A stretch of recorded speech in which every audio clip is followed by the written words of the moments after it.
விஜய் ஜெயிச்சதுக்கு முக்கியமான காரணமே பத்திரிகை, தொலைக்காட்சி, மீடியா நண்பர்கள் தான். அவங்க தான் சூப்பரான ரிவ்யூ. 99% வந்து எல்லாமே பாசிட்டிவாக இருந்துச்சு. எல்லாருமே வந்து அதாவது உண்மை எழுதியிருந்தாங்க. இந்த படம் வந்து சூப்பராக இருக்கு.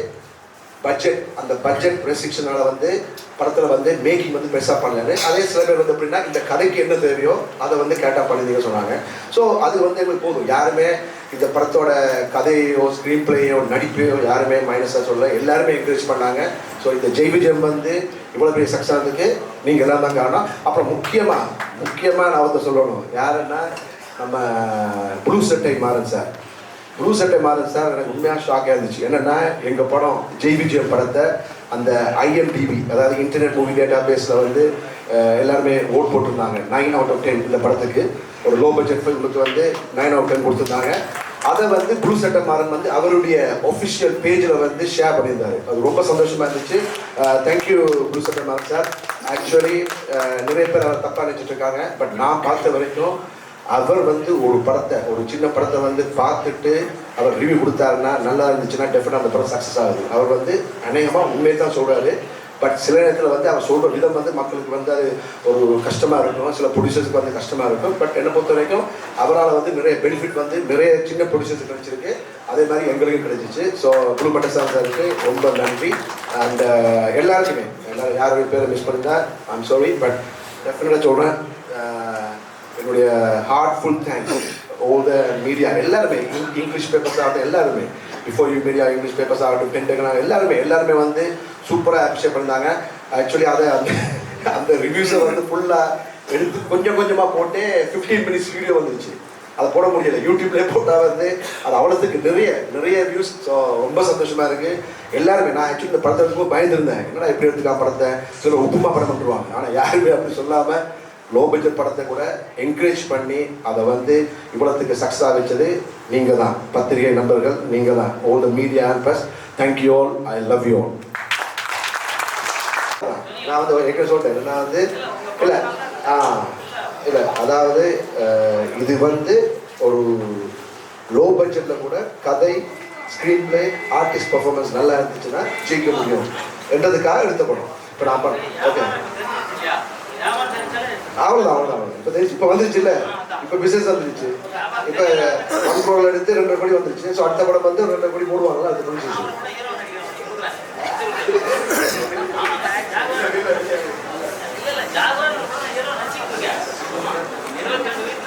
சார் ராமகிருஷ்ணா படத்தை பற்றி சார் சொன்னார்.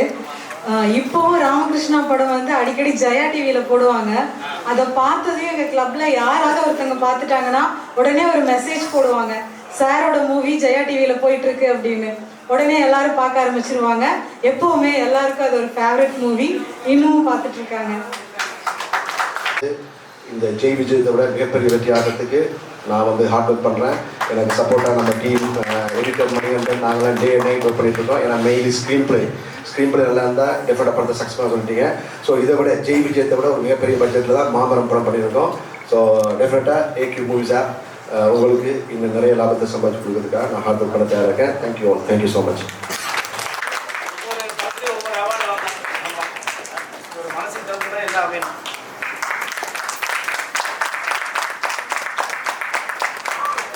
எங்கள் சாருக்கு 24 கேரட் கோல்டோட பியூரான மனசு. அவர் வந்து வைரம். அவருக்கு இந்த செயினை வந்து கிஃப்டாக எனக்கு கொடுத்துருக்காங்க. ரொம்ப சந்தோஷம். டவுன்லோட் பண்ணி பே பண்ணி படத்தை பார்த்துட்டு வந்து அப்ரிஷியேட் பண்ணிக்காங்கும்போது ரொம்ப சந்தோஷமாக இருக்குது. என்னென்னா உண்மையாகவே நல்ல படங்களை, நல்ல மக்களுக்கு தேவை வந்து நல்ல கதை தான். நல்ல கதை அது இன்ட்ரெஸ்டிங்காக ஸ்கிரிப்டில் கொடுத்தா அது ஜெயிக்க பார்க்கறதுக்கு எல்லோரும் ப்ரூவ் பண்ணாங்க. ஸோ நாங்கள் டெஃபினட்டாக சிறு முதலீட்டு தயாரிப்பாளர் சங்கம் வந்து இன்னும் நிறைய மெம்பர்ஸ் வருவாங்க. சிறு முதலீட்டு நிறைய படம் எடுக்கலாம். அதாவது மற்றவங்க சொன்ன மாதிரி ஏதோ பெரிய பட்ஜெட்டில் படம் எடுத்தால் தான் ஜெயிக்க முடியும் இல்லை. படத்தை வந்து தியேட்டர் ரிலீஸ் பண்ண அவசியம் இல்லை. படத்தை வந்து மக்களுக்கு கொண்டு போய் சேர்த்தா போதும். இப்போ வந்து எல்லாருமே நெட்ஃப்ளிக்ஸ், அமேசான் ப்ரைம் இதை மாதிரி பார்க்க பழகிட்டாங்க எல்லாருமே. ஸோ தியேட்டர்ஸ் வந்து ஒன்லி திருவிழா இல்லைன்னா பெரிய சூப்பர் ஸ்டார் படம் தான் போவாங்க. இல்லைன்னா படம் சூப்பர் ஹிட் ஆகணும். ஒரு படம் சூப்பர் ஹிட் ஆகிறதுக்கு, நல்ல படம் கூட சூப்பர் ஹிட் ஆகிறதுக்கு ஒரு நல்ல டிஸ்ட்ரிபியூட்டர் தேவை. இல்லைன்னா ஒரு நல்ல ப்ரொடியூசர் வந்து அந்த படத்தை வந்து ப்ரொமோட் பண்ணால் மக்கள் பார்க்க வருவாங்க. தியேட்டர்ஸ் கிடைக்கும். ஃபர்ஸ்ட் இப்போ என் படத்தை வந்து இந்த ஜெய் விஜய் படத்தை வந்து நான் தியேட்டர் ரிலீஸ் பண்ண பிளான் பண்ணவே இல்லை. ஒன்லி ஆப்புக்காக தான் எடுத்தேன். ஆனால் நிறைய பேர் இந்த படத்தை பார்த்துட்டு சார் படம் சூப்பராக இருக்குது சார் இந்த தியேட்டர் ரிலீஸ் பண்ண சொன்னாங்க. ஆனால் எனக்கு யாரை போய் கேட்குறது தெரியல. ஏன்னா எனக்கு வந்து பெரிய டிஸ்ட்ரிபியூட்டர்ஸ் தெரியாது, பெரிய ப்ரொடியூசரோட எனக்கு ஃப்ரெண்ட்ஷிப் இல்லை. ஸோ என்னால் போய் டெய்லி போய் அவங்கள போய் கேட்டு இருக்க முடியாது சார் என் படத்தை வந்து ரிலீஸ் பண்ண சொல்லி. ஸோ ஏதோ எங்கிட்ட வந்து ஒரு சின்ன டிஸ்ட்ரிபியூட்டர் மூலமாக படத்தை ரிலீஸ் பண்ணேன்.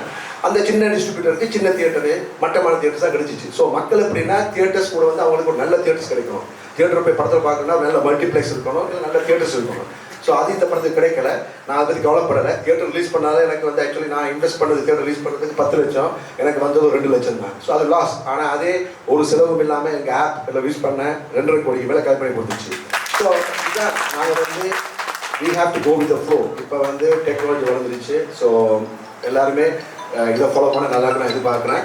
நல்ல படங்கள் பண்ணுங்க, நல்ல படத்தை பண்ணிட்டு வந்து நல்ல டிஸ்ட்ரிபியூட்டர்ஸ் கிடைச்சாங்கன்னா தியேட்டர் ரிலீஸ் பண்ணலாம், இல்லைன்னா தியேட்டர் ரிலீஸ் பண்ணுறது. ஓகே, எனிவே எல்லாரையும் இன்ட்ரடியூஸ் பண்ணிடுறேன். இவர்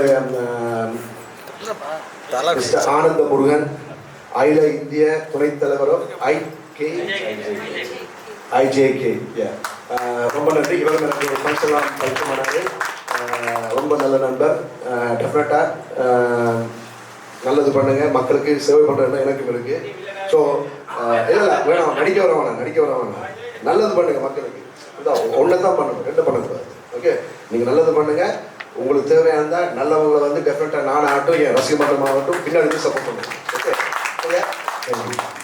ஸோ மற்றவங்கெல்லாம் என்னோட ஃபேன்ஸ் கிளப் இல்லை, எல்லாம் ஃபேன்ஸ் கிளப்பு. அவர் வந்து ப்ரொடியூசர் திருமுருகன், ஒரு new producer. Thank you so much வந்ததுக்கு. அடுத்தது என் நண்பன் காத சுகுமார். மாமரம் படம் பார்த்துருக்கீங்கல்ல, அதில் வந்து ஒரு சூப்பரான த்ரூ கேரக்டர் பண்ணியிருப்பான். இப்போ நெக்ஸ்ட் படம் நான் ஹீரோவாக பண்ணுற நெக்ஸ்ட் படம் சக்திவேல் சார் படத்தில் கூட பண்ணுறான். அவர் தான் சக்திவேல். என்னோட அடுத்த படம் டேரக்டரு. நான் இப்போ இனிமேல் ரிலாக்ஸாக ஒன்லி ஆக்டிங் மட்டும் பண்ண போகிறேன் கொஞ்ச நாளைக்கு. அவர் டைரக்ஷனில் பார்க்க போகிறாரு. அதுக்கப்புறம் என் நண்பன் ராம்குமார், ஜெய் ஆகாஷ் பாய்ஸ் ஃபேன்ஸ் கிளப்போட பிரசிடென்ட். இந்த படத்தில் வந்து எக்ஸிக்யூட்டிவ் ப்ரொடியூசர் பண்ணியிருக்கான். ஸோ எல்லாருக்கும் ரொம்ப நன்றி. இங்கே வந்த நண்பர்கள் அனைவருக்கும் என் மனமார்ந்த நன்றி. Thank you and N fans. அவங்க நிறைய பிளான்ஸ் வச்சுருக்காங்க பண்ணணும்னு சொல்லி. இதை முடிச்சதுக்கப்புறம் நாம் வந்து வேலண்டைன்ஸ் டே செலிப்ரேட் பண்ணிக்கலாம். ஓகே, பட் எப்போவுமே எனக்கு இந்த ஒரு மார்க்கெட், இப்போ நான் எதை நம்பி இந்த படத்தை ரிலீஸ் பண்ணேன்னா என் ஃபேன்ஸ். நீதானே எந்த பொன் வசந்தம், அது மூலமாக எனக்கு கிடைச்ச ஃபேன்ஸ் உலகம் பூரா இன்னும் இருக்காங்க. நான் அந்த சீரியலில் நடித்து ஸ்டாப் பண்ணி 1.5 years ஆச்சு. ஆனால் இன்னும் அந்த ஃபேன்ஸ் கிளப் வந்து பெருசாகிக்கிட்டே இருக்குது. என் படங்களுக்கு வந்து இப்போ அவங்க ஃபுல் சப்போர்ட் பண்ணுறாங்க. என்னுடைய படத்தை, அதாவது என் படத்தோட ஒரு கிளிப்பிங்ஸ் யூடியூப்பில் வந்து போட்ட உடனே வந்து எக்கச்சக்கமான வியூஸ் வருது, கமெண்ட்ஸ் ஃபுல்லாக ஒரே பாசிட்டிவாக இருக்குது. ஏன்னா அதுக்கு எல்லாமே காரணம் என் ஃபேன்ஸ். அந்த நீதான் இந்த பொன் வசந்தம் மூலமாக கிடைச்ச என் ஃபேன்ஸ் தான். உங்கள் அன்புக்கு நான் என்று வந்தேன். தேங்க்யூ. விஜயம் படத்துக்காக நம்ம சீஃப் கெஸ்ட் வரதுக்கு முன்னாடி என்னுடைய மற்ற மூவிஸ், இப்போ ரிலீஸாக போகிற மற்ற மூவிஸ் பார்த்துருப்பீங்க. மாமரம், அமைச்சர் ரிட்டர்ன்ஸ், அது எல்லாமே ஒரு மிகப்பெரிய பட்ஜெட் எடுத்த மூவிஸ். பட் ஒரு சேலஞ்சுக்காக, அதாவது பட்ஜெட் முக்கியம் இல்லை, கதை நல்லா இருந்து அது நடிக்கிற ஆர்டிஸ்ட் நல்ல ஆர்டிஸ்ட்னா அவங்களுக்கு மார்க்கெட் இருக்கோ இல்லையோ அது முக்கியம் இல்லை, அந்த ஆர்டிஸ்ட் நல்லா பெர்ஃபார்ம் பண்ணணும். அதை மைண்டில் வச்சு எடுத்த மூவி தான் இந்த ஜெய் விஜயம். அதை வந்து நாங்கள் நினச்ச மாதிரியே, நான் எதிர்பார்த்த மாதிரியே எல்லாருமே அதை ஒரு மிகப்பெரிய வெற்றியாக இருக்கீங்க. இதுக்கு முக்கியமான காரணம் பத்திரிகை நண்பர்கள்.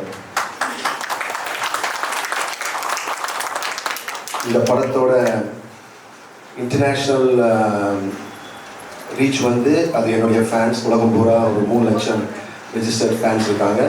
அவங்க வந்து அந்த படம் நல்லா இருக்கோ இல்லையோ எனக்கு பார்த்தா மட்டும் போது சொல்லி எனக்காக பார்த்தாங்க. பட் இப்போ ப்ரெஸ் ஷோக்கு அப்புறம் இந்த படம் பயங்கரமாக ரீச் ஆகி நிறைய பேர் பார்த்து, உண்மையை சொல்ல போனால் எங்கள் ஆப் மட்டும் இல்லாமல் நிறைய வெப்சைட்ஸ், தமிழ் யோகி, அப்புறம் கேசல் ஆப், இன்னும் நிறைய தமிழ் ராக்கர்ஸ், ஒரு 6 வெப்சைட்ஸ் வந்து எங்கள் படத்தை வந்து திருடுத்தனமாக பைரசி பண்ணி அவங்க வெப்சைட்ஸில் போட்டிருக்காங்கன்னா அதே இந்த படத்தோட வெற்றியை காட்டுது. ஸோ அவங்க பண்ணது வந்து ஃபஸ்ட் எனக்கு பயங்கர கோவம் ஆயிடுச்சு. என்னடா எங்கே இதை வந்து அவங்க திருட்டாங்க சொல்லி. பட் ஆனால் என் ஃப்ரெண்ட் என்ன சொன்னாங்கன்னா, ஆகாஷ் நீ நடிகனை வந்து ஜெயிச்சுட்ட, ஏன்னா உன் படத்தை வந்து நிறைய பேர் பார்க்கணும்னு ஆசைப்பட்றாங்க. அதனால தான் அவங்க இவ்வளோ பேர் வந்து இதை வந்து அவங்க வெப்சைட்ஸில் போட்டிருக்காங்கன்னு. பட் என் ப்ரொடியூசர்ஸுக்கு என் இன்வெஸ்டர்ஸ் ஆக்சுவலி இந்த படத்துக்கு நான் தான் ப்ரொடியூசர்ஸ். பட் என்னை நம்பி பணம் போட்டது வந்து ஏகி மூவிஸ் ஆப். ஏகி மூவிஸ் ஆப்போட இன்வெஸ்டர்ஸ் உலகம் பூரா இருக்காங்க. ஏற்கனவே அந்த படம் வந்து ஃபாரினில் ஃபுல்லாக நல்லா போனதால் எனக்கு ஒரு தங்கச்செயினை லாஸ்ட் டைம் பரிசாக கொடுத்தாங்க. ஸோ அவங்க வந்து போட்ட படத்தை விட நிறைய லாபம் வந்துருச்சு. இந்த சின்ன பட்ஜெட் படம், லோ பட்ஜெட் படம், நான் பண்ண படத்துலேயே ஒரு லோ பட்ஜெட் படம் இந்த ஜெய் விஜயன் தான். ஆனால் என்னுடைய மற்ற பெரிய பட்ஜெட் படத்தை விட எனக்கு நல்ல பேரை வாங்கி கொடுத்துருக்கு ஒரு நடிகனாகவும் ஒரு டைரக்டராகவும் இந்த ஜெய் விஜயன் படம் தான். ஸோ ரொம்ப சந்தோஷமாக இருக்குது. ஒன்ஸ் அகெயின் இது வந்து இவ்வளோ ரீச் ஆனது காரணம் பத்திரிகை நண்பர்கள், தொலைக்காட்சி நண்பர்கள், ஊடக நண்பர்கள் தான். ஏன்னா முக்கியமாக எனக்கு அவர் பேர் தெரியும், அவர் பார்த்துருக்கேன் நிறைய ஃபங்க்ஷன்ஸில். அவர் இப்போ எங்கே இருக்கேன்னு தெரியல, ஜெயச்சந்திரன் சொல்லி ஒரு அதாவது ஃபஸ்ட்டு இந்த ப்ரெஸ் ஷோ முடிஞ்சோடனே ஃபஸ்ட் ஒரு ரிவ்யூ எனக்கு பிஆர் அனுப்பியிருந்தார். ட்ரெண்டிங் சினிமா நான் ஒன்று. அது அப்படியே பெர்ஃபெக்டாக நான் என்ன மைண்டில் வச்சு படத்தை எடுத்தனோ அது அப்படியே டீட்டெயிலாக அழகாக எங்கெங்கே பாராட்டணுமோ அதையெல்லாம் பாராட்டி நான் வந்து ஒரு சீனில் வில்சன் போடாமல் அழுதுருப்பேன். ஒரு 10 செகண்ட்ஸில் கரெக்டாக கேமரா வந்து அது வரும்போது என்னுடைய கண்ணிலேருந்து கண்ணீர் வரணும். அதை நான் ஃபீல் பண்ணி ஹார்ட் ஒர்க் பண்ணி ஆக்ட் பண்ண அதை வந்து அவர் நோட் பண்ணி அதை அப்ரிஷியேட் பண்ணினார். எப்படின்னா இந்த நடிகருக்கு தைரியம் ஜெய் ஆகாஷ் க்ளோஸ்அப்பில் என்னுடைய ஃபேஸை காட்டி, அதாவது என் ஃபேஸ் அசிங்கமாக இருந்தாலும் பரவாயில்ல, பட் என் நடிப்பு உள்ள தெரியறதுக்காக வந்து நான் வச்ச ஷார்ட் அதை பாராட்டினார். அப்புறம் வந்து அங்கே இருந்தார். இதே மாதிரி படம் இன்னும் 2 ஜெய் ஆகாஷுக்கு வந்துச்சுன்னா ஜெய் ஆகாஷ் டெஃபினட்டாக தமிழ் சினிமாவில் வந்து ஒரு முன்னணி நடிகர் சொல்லி பாராட்டினார். ரொம்ப நன்றி. அப்புறம் அந்த வீடியோவில் போட்டிருப்போம், அதுவும் அவர் தான் எனக்கு அவரும் அதான் சொல்லியிருப்பார். அதாவது ப்ரெஸ் ஷோ முடிஞ்சு வந்தோன்னே கேட்கும்போது ஜெய் ஆகாஷ் வந்து சூப்பர் ஆக்ட் பண்ணியிருக்காரு, டெஃபினட்டாக இந்த படம் ஜெய் ஆகாஷுக்கு ஒரு ரீஎன்ட்ரின்னு அவர் சொன்னது பழிச்சிருச்சு. இப்போ எனக்கு 5 படம் ஆஃபர்ஸ் வந்திருக்கு வெளிப்படம். அதாவது இப்போ வந்து இந்த நிரூபிக்கிறதுக்காக நானே ஹீரோவாக நடித்து நானே டைரக்ட் பண்ணி நானே ப்ரொடியூஸ் பண்ணி பண்ணிகிட்டு இருந்தேன். எனக்கு ஆக்சுவலி டைரக்ஷன் பண்ணலாம் இன்ட்ரெஸ்டே இல்லை.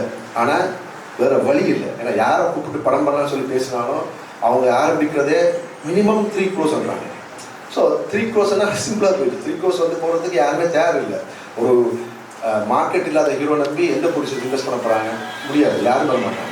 எனக்கு இருக்கிற பிஸ்னஸ் ஏதோ கடவுள் புண்ணியத்தில் நான் தெலுங்கில் வந்து ஃபஸ்ட்டு நிறைய சூப்பர் ஹிட் படம் பண்ணதால் எனக்கு தெலுங்கில் வந்து ஒரு சேட்டலைட் பிஸ்னஸ். அப்புறம் என்னுடைய நிறைய தெலுங்கு படங்கள் ஹிந்தியில் டப்பிங் ஆகி நல்லா போயிருக்கு. அதனால் ஹிந்தி ரைட்ஸ் வந்து நல்ல பிஸ்னஸ் போகுது. தமிழில் வந்து ஒரு சுமாரான சேட்டலைட் ரைட்ஸ். ஸோ இதை வச்சு என்னால் வந்து ஒரு கோடியில் படம் எடுத்தோம்னா ஒரு 50 லட்சம் ப்ராஃபிட் பார்க்கலாம். ஸோ இவ்வளோ தான், 1 கோடிக்கு படம் பண்ணால் சேஃப். அதுக்கு யாருமே முன்வராதான் நான் வந்து நானே ஹீரோ நடித்து நானே டைரக்ட் பண்ணி இந்த மூவி ஜெய் விஜய் எடுத்தேன். இதுக்கு முன்னாடி அமைச்சர் ரிட்டர்ன்ஸ் படம் கூட நான் தான் டைரக்ட் பண்ணேன். பட் அந்த கதை வந்து அந்த படத்தோட ப்ரொடியூசரோட கதை. ஸோ அவங்க அதில் உதவியாக இருந்தாங்க, அந்த கதை நல்லா இருக்குது, அதை அப்படி தான் எடுத்து கொடுக்கணும்னு சொல்லி ஆஸ் அ டேரக்டர் ஹீரோ நான் நடித்து அதை டைரக்ட் பண்ணி கொடுத்துட்டேன். அதை பார்த்து எல்லாருமே அமைச்சர் படம் வந்து கமர்ஷியலாக இருக்குது. ஏன்னா அதுக்கு யூஸ் பண்ண கேமராவே பார்த்தீங்கன்னா ஒரு நாளைக்கு 36,000. இப்போ நாங்கள் இந்த படத்துக்கு ஜெய் விஜயத்துக்கு யூஸ் பண்ண கேமராவுக்கு வந்து ஒன்லி 5,000 rupees. ஸோ அந்த குவாலிட்டி உங்களுக்கு தெரியும், லென்ஸ் ஆகட்டும் லைட்ஸ் ஆகட்டும், அதோட பட்ஜெட்டு ஜாஸ்தி பட்ஜெட் அமைச்சர் ரிட்டர்ன்ஸ். ஸோ அது வந்து ப்ரொடியூசர் ஆசைப்பட்டாங்க, அவங்க கொடுத்த கதையை நான் எடுத்து கொடுத்தேன். பட் நான் வந்து என்னால் அவ்வளோ ரிஸ்க் எடுக்க முடியாது. 1 கோடி பட்ஜெட்டில் நான் எடுத்த படம் அது எல்லாமே புதுமுகங்கள் என்ன தவிர. பட் இதில் நடித்த அந்த நடிகை அக்ஷயா கண்டமுத்தன் வந்து இப்போ பயங்கர ஃபேமஸ் ஆகிட்டாங்க. இந்த படத்தோட கிளிப்பிங்ஸை காட்டி அவங்க விஜய் டிவியில் இப்போ ஆஹா கல்யாணத்தில் வந்து ஹீரோயினாக பண்ணிகிட்டு இருக்காங்க, தெலுங்கு சீரியல் பண்ணிகிட்டு இருக்காங்க. தென் அடுத்த செகண்ட் ஹீரோயினாக பண்ண குட்டி அக்ஷயா, அந்த பொண்ணு கூட பிஸி ஆகிடுச்சு. ஸோ இது ரொம்ப சந்தோஷமாக இருக்குது. எப்படின்னா வந்து அவங்க எல்லாருமே எங்கிட்ட சம்பளம் வாங்காமல் இந்த படத்து மூலமாக அவங்களுக்கு ஒரு பெனிஃபிட் கிடைக்கும்னு எதிர்பார்த்தாங்க. அந்த பெனிஃபிட் வந்து இந்த படம் அவங்களுக்கு கொடுத்துருச்சு. ஸோ இன்றைக்கி இந்த ஃபங்க்ஷனுக்கே அவங்க சார்பில் என்னத்தான் வந்து ஷீல்டை கூட வாங்க சொன்னாங்க. ஸோ அது ரொம்ப சந்தோஷமாக இருக்குது. நான் வந்து இன்ட்ரடியூஸ் பண்ண ஆர்டிஸ்ட் எல்லாமே இப்போ பிஸி ஆகிட்டாங்க.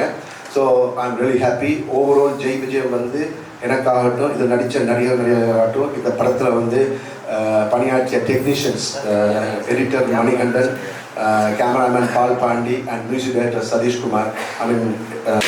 பால் பாண்டியை பற்றி நான் நிறைய தடவை சொல்லியிருப்பேன். பால் பாண்டி வந்து இதில் வந்து பெருசாக டெக்னிக்கலாக ஒரு பெரிய கேமராமேனை பேர் வாங்காட்டியும் என் கதைக்கு என்ன தேவையோ அதை மட்டும் பண்ணி கொடுத்தாரு.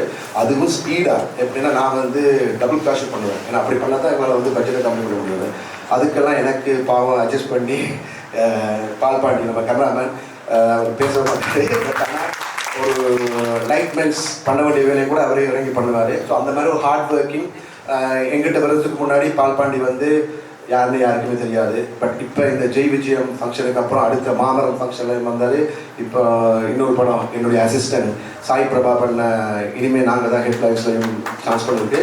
இப்போ அடுத்த நான் ஹீரோவாக மட்டும் பண்ணுற ஒரு படம் இன்னொரு டைரக்டர் பண்ணுறாரு, சக்திவேல் டைரக்ஷன் பண்ணுற படத்தில் கூட நான் பால்பாண்டி தான் ரெக்கமெண்ட் பண்ணியிருக்கேன். ஏன்னா எங்கூட சேர்ந்து கஷ்டப்பட்ட ஒரு மனிதன், அவனுக்கு நான் சான்ஸ் கொடுக்கணும்னு சொல்லி மறுபடியும் அந்த படத்தில் பால்பாண்டி நான் பண்ணியிருக்கேன். ஸோ எனிவே அதாவது இந்த ஜெய் விஜயம் எனக்கு ஒரு நல்ல ஒரு ரீஎன்ட்ரி, நம்ம ஜெயச்சந்திரன் சார் சொன்ன மாதிரி ஒரு ரீஎன்ட்ரி அமைச்சிருக்கு. இனி நான் ரிலாக்ஸாக ஒன்லி ஹீரோவாக மட்டும் நடிச்சுட்டு அப்புறம் லேட்டஸ்ட் ஸ்டேஜ் எப்போ என்னால் வந்து நடிக்க முடியாதோ அப்போ டைரக்ஷன் பண்ணுவாங்க. Okay, thank you. இந்த விழாவுக்கு வந்த எல்லாருக்கும் என் மனமார்ந்த நன்றிகள். பில்லா போஸ் என் கூட அமைச்சர் படத்தில் தான் ஃபஸ்ட் அதை இன்ட்ரூஸ் பண்ணேன். அதில் வில்லனாக பண்ணியிருக்காரு. நல்ல ஒரு ஆர்டிஸ்ட்டு, டெஃபினட்டாக நல்ல ஒரு வில்லனாக வரணும். இவரையும் வந்து அடுத்த படத்துக்கு ரெக்கமெண்ட் பண்ணியிருக்கேன். தென் முருகானந்த் சார் எனக்கு இதுக்கு முன்னாடி ஒரு பழக்கம் இல்லை, நம்ம பிஆ அவர் மூலமாக தான் இன்ட்ரடியூஸ் ஆனார். பட் அவர் பண்ண படம் கூட ஒரு நல்ல படம் தான். பட் ஏதோ அது பெரிய கமர்ஷியல் ரீச் ஆகலை. பட் இப்போ காமெடி நான் வந்து கலக்கிட்டு இருக்காரு. யாருக்கு என்ன இருக்கு தெரியாதுல்ல, டேரக்டர் வந்து எப்படி நீங்கள் காமெடினா பெரிய ஸ்டார் ஆகலாம். டெஃபினட்டாக நாங்கள் சேர்ந்து ஒர்க் பண்ணுவோம். என் அழைப்பேருக்கு வந்ததுக்கு ரொம்ப நன்றி. அண்ட் நம்ம ஜாக்வசங்கம் மாஸ்டர் என் கூட ராமகிருஷ்ணா, அதாவது எனக்கு சிலம்பு ஃபைட் சொல்லி கொடுத்து அந்த ராமகிருஷ்ணா படம்னாலே எல்லாருக்குமே அந்த சிலம்பு ஃபைட் தான் ஞாபகம் இருக்குது. கிளைமேக்ஸில் 40 பேரும் நான் சிலம்பு ஃபைட் பண்ணுவேன்.